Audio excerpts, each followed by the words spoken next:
പ്രിയൻ ഇതൊന്നും ശ്രദ്ധിച്ചിരുന്നില്ലേ? ശ്രദ്ധിച്ചിരുന്നു സർ. കരുണാകരൻ സാറിനോട് പലതവണ പറഞ്ഞിട്ടുമുണ്ട്. അതിന് മാത്രം മലമറിക്കുന്ന പണിയൊന്നും ഇവിടെ ആരും ചെയ്യുന്നില്ലെന്ന് എനിക്ക് കിട്ടിയ മറുപടി. ലോകത്ത് സംഭവിച്ചുകൊണ്ടിരിക്കുന്ന മാറ്റങ്ങളൊന്നും അറിയാത്ത വെറും ഒരു പഴഞ്ചന കരുണാകരൻ സാറ്. ധാർഷ്ട്യവും പിടിവാശിയും വേറെ. പാർവതി ഞാനൊരു എക്സാമ്പിളായിട്ട് പറഞ്ഞതാ. ഈ കമ്പനിയിൽ അടിമുടി മാറ്റങ്ങൾ വരുത്താനുണ്ട്. കമ്പനിയിൽ പരിഷ്കാരങ്ങൾ കൊണ്ടുവരാൻ മാത്രമല്ല ഞാനിത് പറയുന്നത്. ഞാനിവിടെ പറഞ്ഞ കാര്യം ഹ്യൂമൻ റൈറ്റ്സിന്റെ വയലേഷന്. പ്രോസിക്യൂഷൻ നടപടികൾ പോലും നമ്മൾ നേരിടേണ്ടി വന്നേക്കും. കമ്പനിയിൽ മാറ്റങ്ങൾ കൊണ്ടുവരുന്നതിന്റെ ഭാഗമായി കൈലാസ് സാറ് ആദ്യം മാറ്റം വരുത്തേണ്ടത് പ്രിയൻ പറഞ്ഞതുപോലെ കരുണാകരൻ സാറിന്റെ പഴഞ്ചൻ മനസ്സിനാ.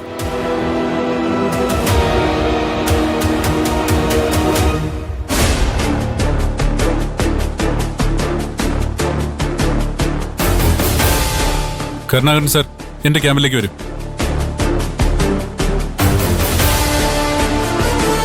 ഇതുപോലുള്ള എല്ലാ പോരായ്മകളും ഇമ്മീഡിയറ്റ് ആയിട്ട് എന്നെ അറിയിക്കണം.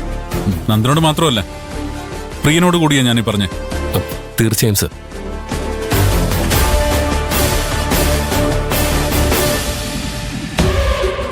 എന്താ കൈലാഷ് സാറ്?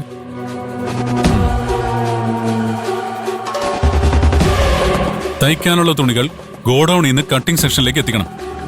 കട്ട് ചെയ്ത തുണികൾ ടൈലറിംഗ് സെക്ഷനിലേക്ക് എത്തിച്ചു കൊടുക്കണം. തയ്ച്ചു കഴിഞ്ഞ ഡ്രസ്സുകൾ വീണ്ടും ഗോഡൌണിലേക്ക് കൊണ്ടുവയ്ക്കണം. ഇതൊക്കെ ആരാ ചെയ്യുന്നേ? പാർവതി.